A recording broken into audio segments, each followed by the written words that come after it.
My career path with Saint-Gobain had started really in technical sales right out of college, then moved pretty heavy into operations for about 14 years, and now just recently moved out of the operations and into a product management role that is new and exciting.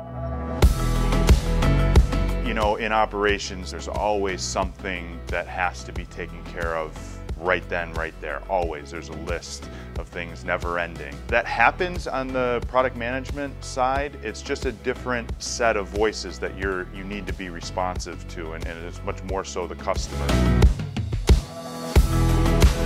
Having the plant manager role for several years and moving to product manager, it's something where you understand the capability a whole lot more, and it really allows you to connect the dots from what the customer needs and what they're asking to the capability of the plant. And you can shortcut a lot of development and struggles and some of the strife between those two roles that can have those, you know, classic clashes. I'm not a specialist. I'm not a master of one thing. The exposure of seeing things from a different function, just like going from plant manager to product manager within the same business, talking on the other side of a table within the same business, you really do appreciate what those different functions are trying to accomplish, and it can relate and bring people together to a common goal. You understand it a little bit better. I think if you can pinpoint the impacts that you've made on the business along your career path and you've enjoyed doing it, that's a good